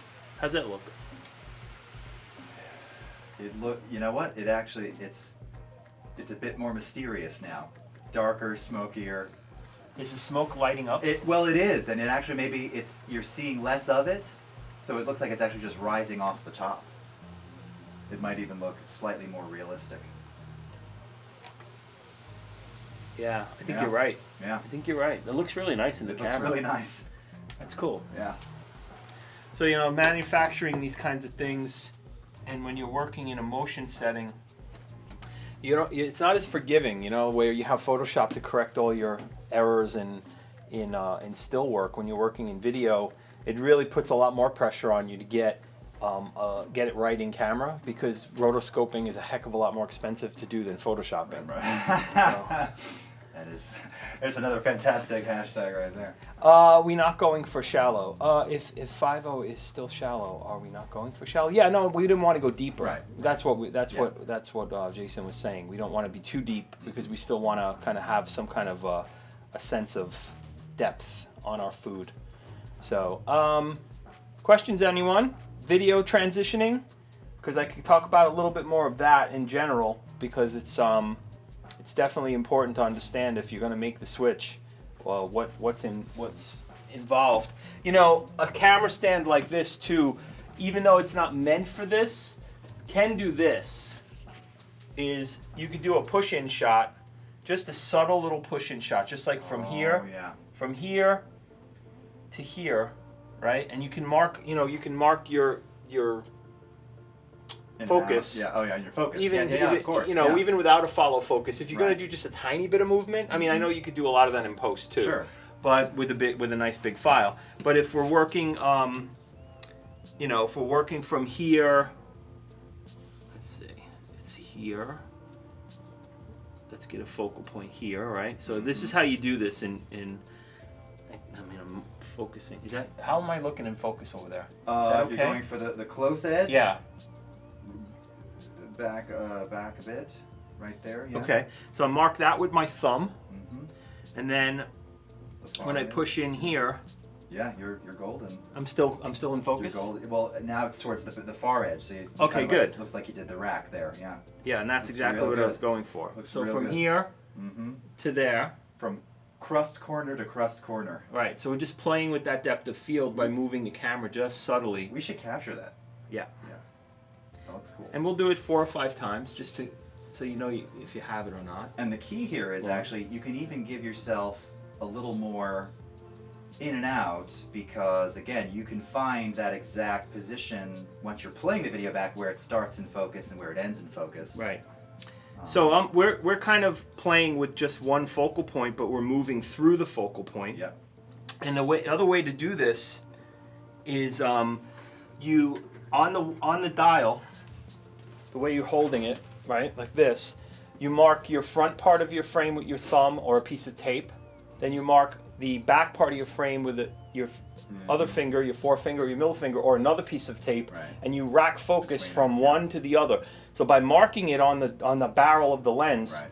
it's sort of the same thing as having a Right. follow focus. It's much harder to do. Yeah, right. But it's not impossible. Right. And if you take the time to understand, okay, this is my start point and this is my stop point, Right. and you mark it and move your fingers with it, you can learn how to do, Right. video focusing. Yeah, and focus pull live.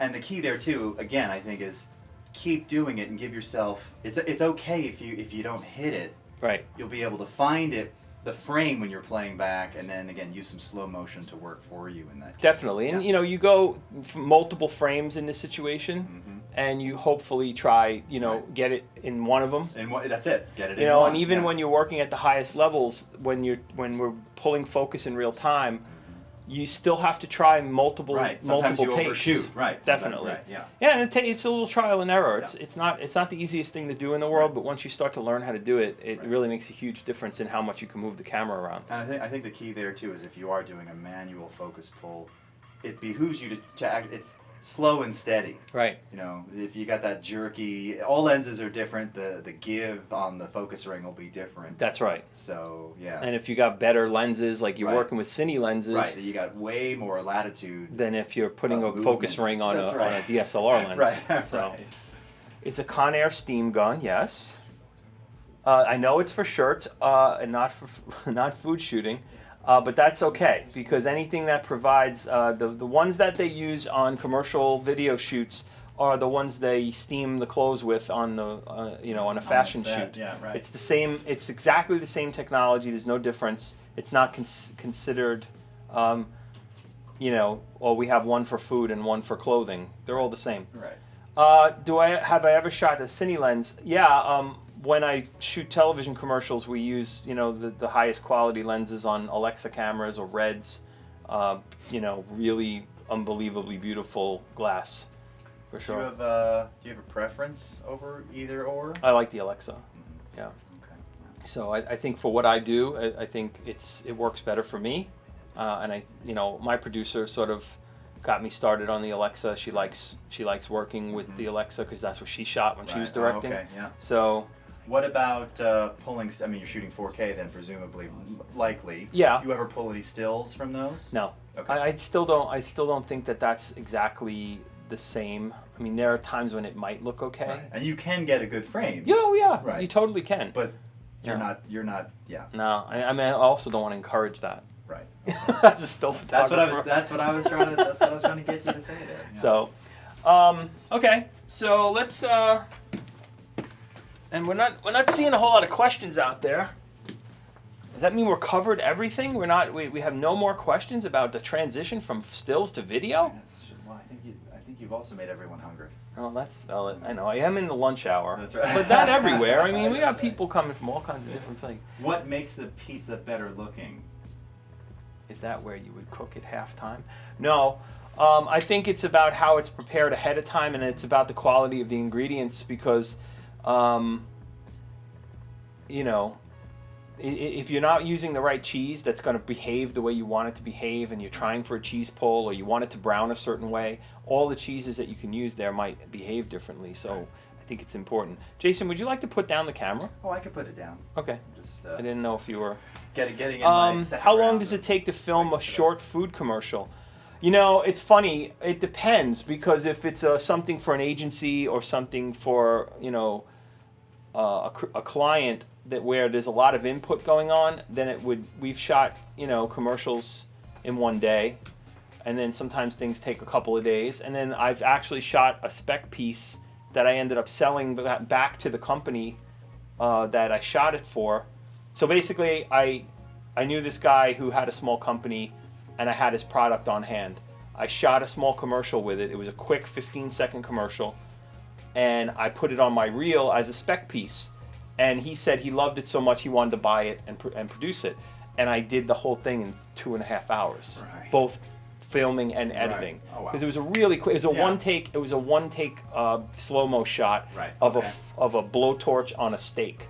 All right. And what happened was, we're blowtorching this steak, and we had never used this product before, and Okay. it blows so hot So hot, right? that when it hit the area near the bone, Ooh, did it buckled, Yeah. and a flame shot out of the steak. yeah. And we were like, oh my god, that we did it, one Right, take. right, That was it. right, You it's couldn't done. get anything better Couldn't than get that. anything that's gonna look better. No, than it was that. absolutely perfect. And we did it in this kind of lighting with the dark background, and it was just fantastic. It looked great. Any tips for affordable photography with the iPhone? Well, yeah. I mean, I have a couple of this thing called a Beast Grip, and it comes. You can actually attach lenses to it, and actual you Right. can put Yeah, yeah. DSLR lenses on it. Right.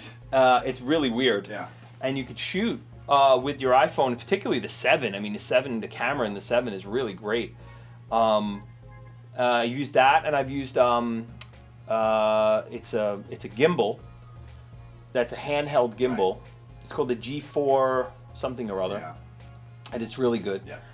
To move to move the camera and stabilize as you if you're doing like a walking shot or Right. something like that. You could shoot anything you want with one of those phones. I mean, for social media, especially if you're doing it for yourself, Yeah. it's a great And the option. 7's actually got some decent built-in stabilization too. So Yeah. if I had the gimbal, it's gonna look like it's dollied. Yeah. It's really gonna. Look And you know what's a really good dolly? Your car. Your car. Oh yeah, yeah. I got a a panorama shot up in Acadia State Park where I just mounted the camera on Yeah. the edge of the car, Uh-huh. and we just rolled up the hill, Right. and it looked like I was on a dolly. Oh yeah, It yeah. was I found amazing. it mounting it to the door. Yeah. With clamps. Yeah. You know, gaffer's tape. Then or tape. Yeah, right. How do I get started shooting food commercials? Is there anything I should read or essential gear? Well, if you're interested in becoming a DP, what you should do is familiarize yourself with as many cameras as you can. Look lenses into as you can. as many lenses as you can, and then look into the requirements to get into the union.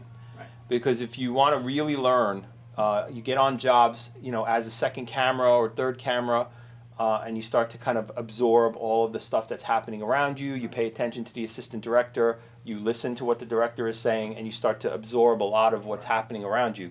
If you're more interested on the technical side, then it's definitely good to go into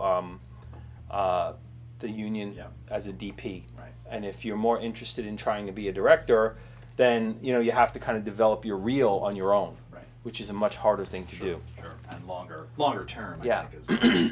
Do you think I should invest in lenses or lighting? That's a great question. I would say glass first. Definitely go with lensing first. Get used to your lensing. Make sure it's if you have a full frame camera. If you're if you're not on a full frame camera, don't quite invest in really great lensing yet. So I would it starts from the camera to the lenses and then everything else. Right. That's how I would do that. Right. That's a good sort of workflow process. Best Yeah. practice there. I just posted a good time on pizza. DP is director of photography. Yes, director of photography. Sorry. Oh, that's Kathleen. Oh, hey Kathleen. Okay. Yeah. Study master photographers. Well, yeah, that can always help. But I also think that there's paths beyond the traditional. I mean, my path is not traditional. Right. We talked a little bit about it, and it was a question about it earlier. It seems like a good enough time to talk about it. I got involved in photography as a young person in college, but I didn't work professionally until I was in my 30s. Right. And in between, I remained an amateur photographer and just kind of stayed up. And what happened was digital photography happened, made having gear, using gear, processing imagery easier, cheaper, faster, and accelerated my path to here. And then having a background in food kind of drove me in that direction. And here we are today. Popular foods that always resonate with people in food photography. The classics, iconic foods. Like, depending on your culture, in America, it's easy. Hamburgers, hot dogs, pizza, chicken nuggets, fries, apple pie. You know, you got to pick the iconic cultural foods. But if you're in a different part of the world, the things that are going to resonate with people are going to be much more diverse. So if you're in Japan, maybe it's sushi, or ramen, or, you know, ramen everywhere, though. My God, that's right. Yeah, that's pretty much as universal. Yeah. So I would say that if you understand the culture you're working in, then you'll understand the answer to that question. Any advice on dealing with challenging or difficult clients? Oh goodness, that's another day. That's a whole episode, that's a whole class. Yeah. But yeah, I mean, I think what my advice to some people who work in this business is, when you get on a set, you identify the one person who has the ability to throw the monkey wrench into everything. And that person usually is the one who's the most needy. And you take care of that person, and everything else kind of falls into place. Not always possible, but it requires patience. And that's a big part of this whole thing, is that you have to be confident enough to know that most of the time it's not you. The whole process is really complicated, and you have to be confident enough that if they hired you, then you're there to solve problems. You're not there to be an artist. You're a problem solver, especially on commercial jobs. So if you can solve people's problems, whether it be your photo editor or the art director or the client or whoever it might be, the better problem solver you are, the more calm you are, the more you project confidence, the more those difficult clients will fall in line and be helpful rather than harmful. Yeah, that's great advice. Ramen can be so pretty, yes. All right. I love the running commentary. That's awesome. All right. So here we're at almost at 30-minute mark here on this one. So shall we transition to the desk? Yeah, let's see what we could do. Okay. So sure. Do we need? You got the card reader in your machine, so we can just pull the card. And I have another card reader just in case that one. Okay. Oh, that's right. Okay, and I do too. Decides not to behave itself. Okay. Pull our connection here. We still got some questions running too, which is good. Yep. We still got a whole pizza here that we didn't mess with.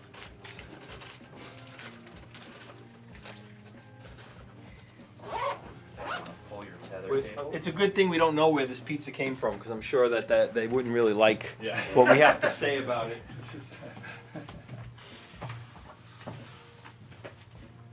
Any more waters around? I gotta pull that card out. Get glasses.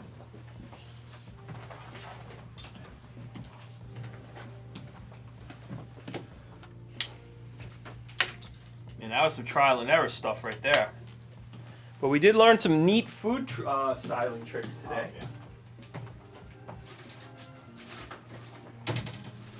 Okay.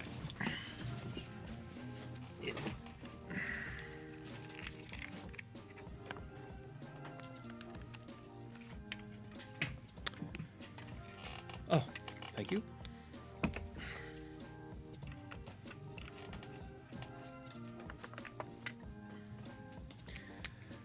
You know, sometimes some of the people that I've worked with, especially during this transition, while video is becoming much more prominent in the business, have asked me, well, why don't you just switch the camera over to video and capture the video? And it just goes to show you, even in the situation where we're intending to do that, it's still not as easy as it seems. It's a hard thing to do. So if you prepare yourself with the knowledge of knowing how to set up your camera, you know that you got your lighting right, especially in food photography, the food is the X factor. And it's the subject. And it's the thing that always screws everything up. So if you kind of nail down all your variables that you can control. You got your camera settings right, you got your lighting right. Then when the food starts to misbehave, like it did for us today, excuse me, you are as prepared as you can be to solve that problem Right. and that problem only. Only that problem. Right. Yeah, And then yeah. you put your whole energy, your team, and everybody else on that problem. Right. And then that way, you know. Yeah. Yeah. Minimize what you're working on to solve it effectively. Yeah. All right. Oh, Rob Zilla, you need this hovering art director stat. Yeah, man. These are awesome. They need some more phrases. Let's see what he comes up with when we first turn him on. Just trust me. I'm an artist. I don't know if I've ever heard one say that. Yeah, right. Make it more interactive. That one, yeah. Yeah. Give it some taste appeal. Right. I like where this is going, but let's just start over. That's great. That's classic. Yep. No. Also classic. Okay. It feels too designed. I've heard that before, too. Yeah. It feels too advertisey. I've heard that, too. Advertising. I like it. I don't love it. That's cliche but classic, right? Yeah. Think bigger, but keep it simple. That's great. Oh, and Ebony Flash. So with regard to the comment about like a high-level lens with a crop sensor, I think the idea is just that Make if you're it less stocky. okay, thank you. right, If you're if you have a crop sensor and you're looking to get a very nice prime or something like that, keep in mind that if you really want a 50 mil on a crop sensor, you're not seeing 50 mil. Right. That's the problem. That's the problem. So it's not that you can't invest and it won't still look good or sharp or whatever, But it is gonna be much harder to Right. kind of learn your frame. You're not right. You're not learning a 50. And I guess that's the point. You're not learning the frame of 50 mil Right. with a prime on your crop sensor DSLR. Now that you can't have it, but it's just a different type of learning and a different learning curve to get Why is to it- I don't have Premiere in what it here? should be. I thought I had Premiere in here. It's a mail of the machine. Okay. You can install, or if it shouldn't take too long. that's Otherwise, we right. can bounce over to mine if you. Well, we could start in Lightroom. Yeah, while with that's the doing other, its with thing. the other stuff. Okay. But that'll take a minute. Terrific. Oh, Adam, that's another good one, Adam. I'll know what I want when I see it. Yeah, Yeah, that's a good one. that's right. It's very Simon Cowell. That's right. Yeah, right. Exactly. Yeah. So we're looking at these Oh yeah. splashy cheese shots. Mm-hmm. And it's kind of cool. I mean, Yeah. I think that's it. It's probably that one. Or It's kind of nice. Now that might be an example where maybe because you've got some of the fallout, you've got the Yeah. cheese already fallen, and maybe composite the other shot. Right. Paint in the motion blurred rain of cheese. That's pretty nice too. so let's look at that. So let's just open that in Photoshop and look there because I want to crop it.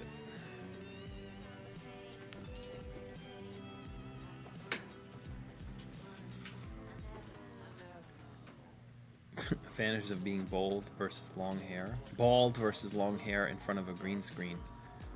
No, what? I don't know what that means. I don't know. Are we being trolled? I don't know what that means. I know where you live. Yeah. You know what my last name is, right? I love you.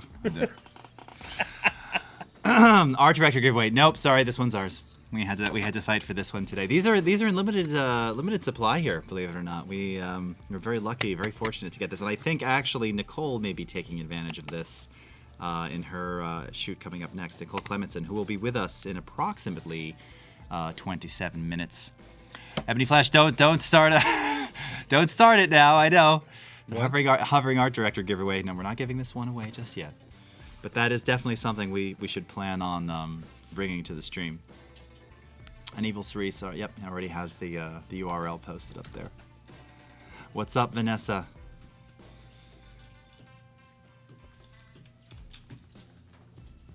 Oh, I was going to ask you about that because our other guest, Travis Jensen, talking about cropping, and this is kind of not off topic, but since you're in crop right now, and he was showing yesterday how he uses, and that's part of his style as a street photography, classic crop ratios. Yeah, I'm 4:6, 5:7, Yeah, I'm trying to work that way, but this new crop tool doesn't give you the ability to just kind of crop your own frame. No, you can. Not in the one I'm in. I always get it wrong. Oh, okay. Yeah, so just go into ratio there, and you should be able to. Oh, I'm sorry. Just clear it there. My stupid idea. There you go. Oh, and then I could just. You should be able to freeform it. Yeah, that's what I was trying to do. Because I want to try to get a vertical frame out of this. Uh-oh. I'm okay. What was that cartoon where the kid always used to fall down and then he used to be like, I'm okay? That's right. Yeah. What was that? I don't know. I remember. I'm fine. I'm fine. Okay.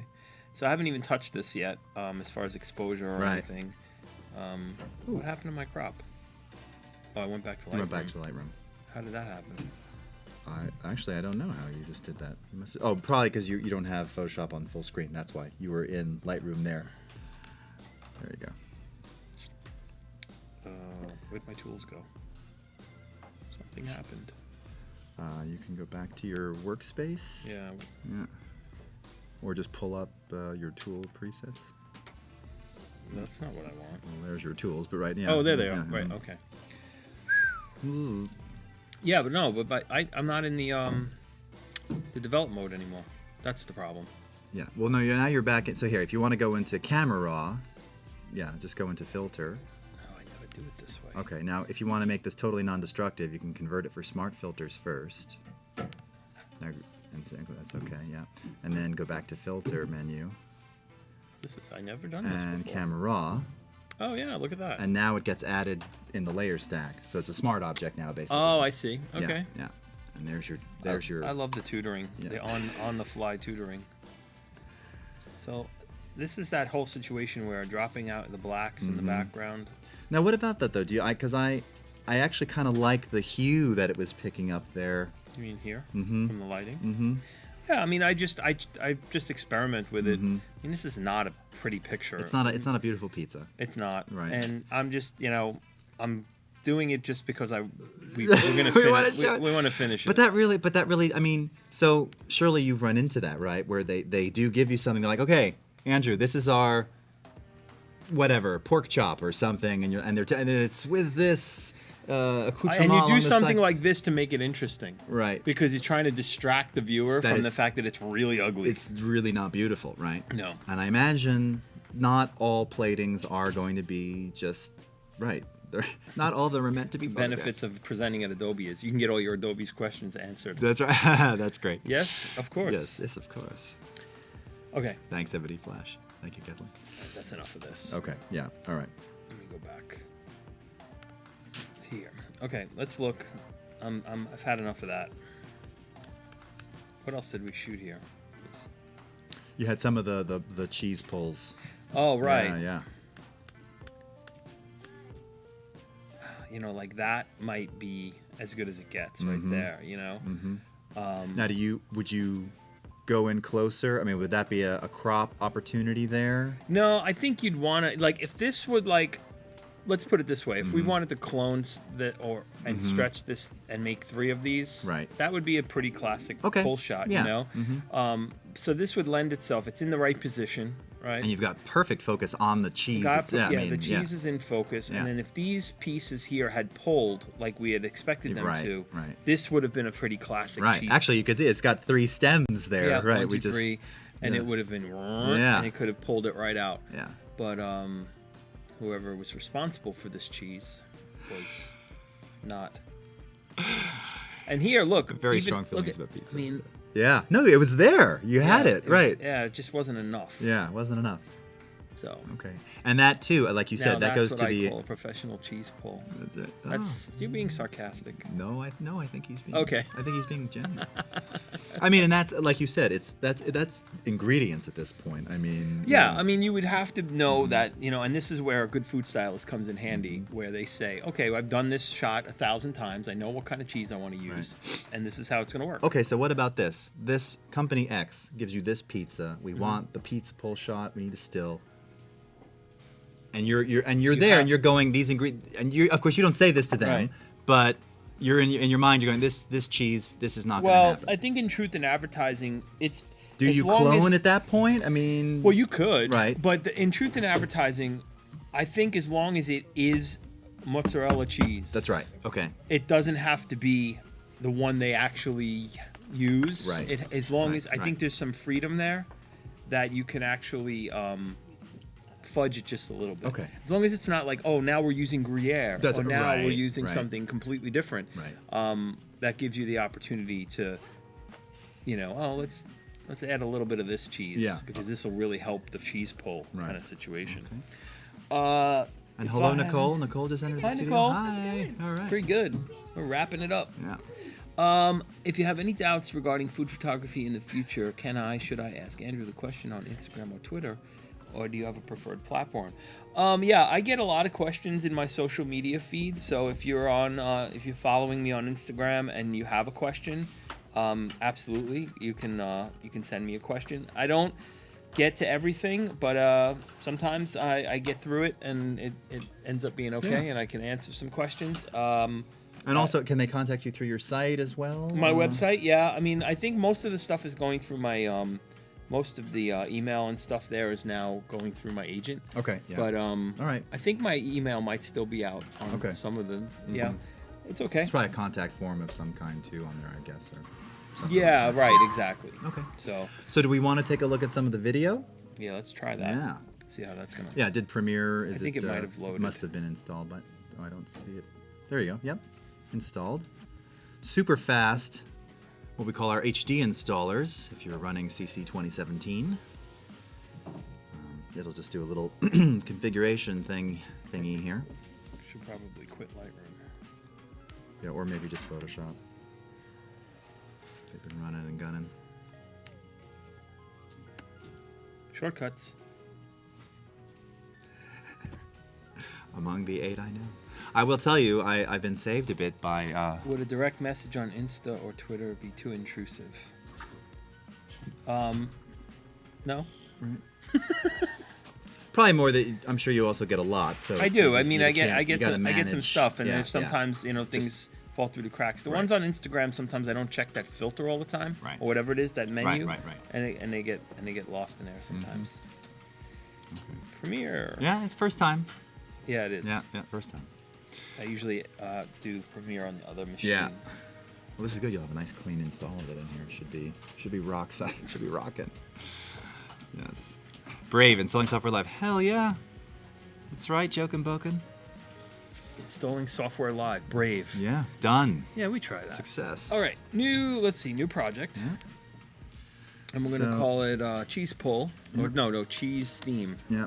And maybe you change the location of that under Browse, stick it on your desktop or Yeah. something. Yeah. Create a new folder. Oh, yeah. Yeah, and not yet because it's going into like this Premiere Documents user. You probably don't want to put it there. Oh, it's not. Oh, Yeah, sorry. as I was Yeah. saying, yeah, just desktop.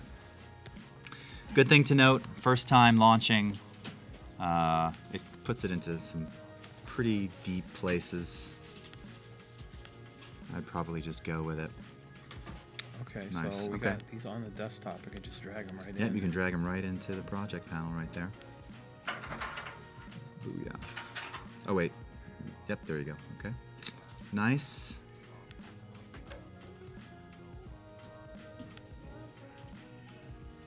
What are we doing here? There. Okay, so let's scrub through a little bit. That's aggressive, man. That's aggressive, but it looks great. No, it's actually not that bad. I mean, Can we go full screen on that? yeah. Little tilde key action. Oh, yeah. Oh, wrong panel. So just hover the mouse over the source. Here, go. He'll hit tilde again. Oh, And Oh. yep, and hit the mouse. Tilde now. that's what I There you need go. to do. And this is a cool one. Control tilde. Whoa, Cinema mode. sweet. Uninterrupted. Now and look at this. Now you can really see the detail. How do I play it? Just spacebar Okay. or JKL to wind back. J to wind back. It's moving. Oh, I see stuff happening. J it again. Oh, there we go. It's moving slowly. Yeah, it's MP4. So yeah, there you go. It's a little stuttery. Okay, yep. And you can just kind of K to stop. and all the play. There we go. So I think this was like the first take because you were still doing it from above. And even that little wisp, Right. That's it kind of works. That's what we're saying. Like that's probably enough. Right. In most cases, and if you boost it up a little bit of the highlights there, perhaps to bring out some. Well, the last time we used one of these on a set, we did exactly what I did. We hovered it under the lens. Yeah. And it just kind of went out and then rose up with the thing. Yeah, that looks dynamite. That looks dynamite. Just came out of our oven right here in the Adobe studio. Steaming. I mean, I would clean up this condensation here. Right, Obviously, we okay, would like yeah. this pizza to be a little bit more attractive. But I mean, as far as the concept of capturing steam in the lighting that we like, it's not bad. Yeah. I mean, it's totally not bad. It's making me hungry. So- Go for it. And I think the other takes were very similar. We can actually try those too. Okay, so it's control. Yep, there you got it. So tilde to get out of there. Yeah, And we'll go. I think this was the last that's one. probably the last one. Yeah.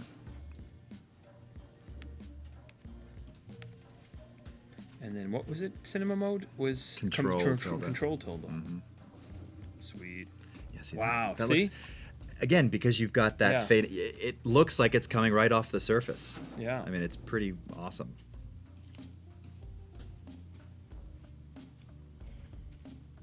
I'm about to boot up Premiere Pro. Really, just watching the steam is too interesting. Okay, so now if you were going to do some time remap slow-mo on like this is a great bit. So from here, would you set like an in and out of your favorite bit and then Yeah, I mean, I would cut it to maybe 3 seconds or whatever I wanted, the best 3 seconds of that Right. particular piece, and then I would make the cut. I don't know which one I would really want at this point. Let's see. Okay, so let's see. Like this one, it's a little more subtle. It's a bit more subtle, Let's but looks good. let me see if we can get it bigger and see what it looks like. If you have a question for a giveaway, Oh yeah. So we're gonna do a giveaway, and we've only got 8 more minutes together. Oh no. What? maybe something with Andrew. Yeah. What I know yeah. what the question should be. You do? Okay. Yeah, where did I say the best pizza comes from? Ha ha ha! Excellent. I mean, this is pizza. This is a pizza show. Where We're is doing a the? pizza Where show. is the? Now that's a little harder, but it also means, if you've been watching and you heard Andrew talk about pizza, where did he say the best pizza comes from? 2 words, not 3 words. 2 words. All right. Are we gonna give away the pizza? Asked Dylan. Yeah, we'll ship it to you FedEx. Ship it to you, right? There it is. There it is. All right. So the way Nightbot works, put your answer in the chat, and Nightbot will automatically and randomly pick a winner here. Wow, we had a lot of good listeners. All right. That's right. Italy. Staten, Italy. That's right. That's what I mean. That's right. See Staten now Island. all these converts. That's See right, that? that's That right. was totally intentional. Well, and after he said, you know where they live, now everyone, they were paying attention, right? Staten Island. So if you're gonna go, That's right. there's about 5 places you can go to on Staten Island that have the best pizza. Okay. Brothers. Couple shout outs. Joe and Pat's, Danino's. Oh gosh, what's the one over by the train station? Somebody help me out here. Mm-hmm. Anyway, I've talked about this before. It's easy. Staten Island, but it's Napoli. Well, you mean Napoli Don? Okay, that's fine. Papa J. No, not Papa John's. No. Kathleen no, causing a ruckus. No. Causing a ruckus, Kathleen. Lee's Tavern. That's the other one I was thinking of. Oh, nice. So, some really good pizza at Staten Awesome. Island. Roadhouse. All right, Anyway. we're gonna Nightbot it now. Here we go. We get the heat gun as well, and we should. You know what? You can have. I don't know if anybody's going to be using the heat gun right here. I'm not no. taking it home. I cannot No get that way. on the plane. No way. That is definite. I will not be getting that on the plane to go home. All right, and the winner is Jet Jet. WF.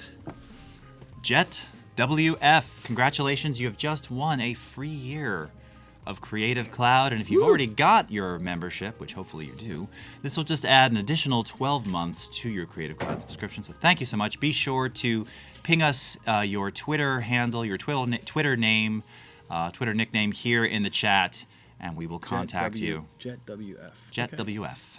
Sal and Lloyd's Pizza by the 7 train. That's Queens, man. Come on. I mean, it could be Manhattan, but no. It's probably Queens. I'm actually going to be doing a story about food along the 7 train line. Oh, really? Yeah. Oh, for cool. A magazine feature where I'm working with a food writer.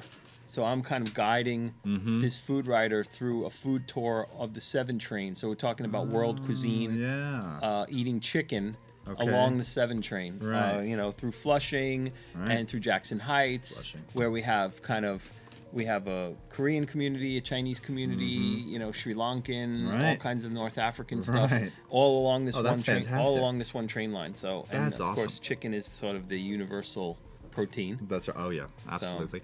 Hashtag universal protein. When are you going to do more editing vids? Blaine, are you asking me personally or here on the stream? I'll be back to regular video editing stuff, live streaming actually tomorrow on the Creative Cloud Facebook page, and should have a couple new videos coming in the next coming weeks as well. Thanks for asking, Blaine. And clearly, I'll have to watch some of those because I've relied much too heavily on my video editors in the past. All right, so should we, in our last, we got 3.5 minutes. Do we want to do anything with this? Want to talk a little bit maybe some of the color you might do, or the slow-mo, or what? Well, I mean, you could. What would you, so that's a good question though, really. What, so like. If this was up to where, like I'm kind of uninspired because it's not exactly. Right. But you're going to throw, let's say you'll throw text up there. So-and-so's pizza, it's hot.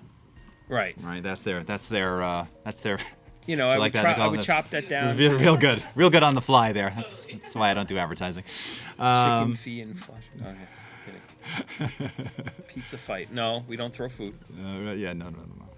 No waste. Do I have any more content coming up? No, not currently, but I have a lot of content already out there. That's right. You can always go find that. That's right.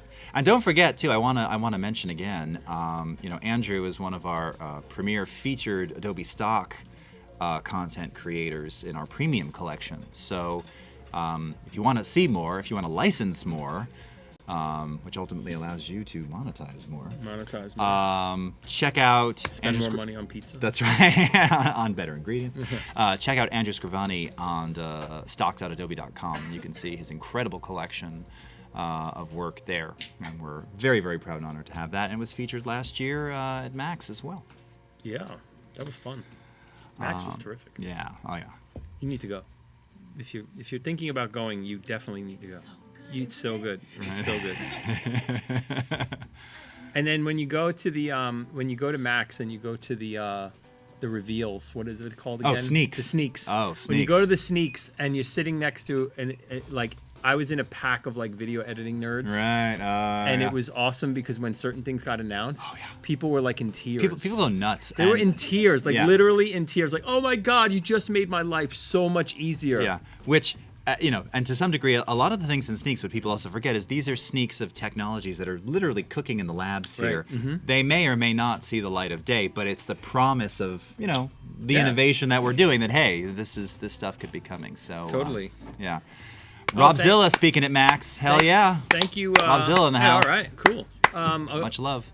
For those of you who are thanking me, thank you for being here. It's always to have an audience is otherwise we're just talking to ourselves. Oh yeah, no, we are very grateful. And again, coming up, we've got Nicole, who's we're doing a live with model photo shoot today, right? Oh, who's the model? Nicole Clementson is coming up. Are you the model? Are you modeling yourself? In about 7 minutes. I did. All right. I also noticed you've got your hair down today, and it's looking very flowy. Oh, I thank you. Yeah, it's looking very, very nice. Summer vibes on. Looks like we could do side by side, Pantene commercial together. Oh my God, we need hair fans. Right? That's actually in my rider when I do things on camera here, typically. Must have. I require 2. Yes. Yeah. 2 fans. I don't need any fans. From both sides. You've got enough fans here. I got already, any my fans? friend. Oh, That's right. here we go. See what I did there? He's been here all week. Till Thursday. Try the oxtail. He's here the rest of the day. Try the oxtail. Try the oxtail. Yeah.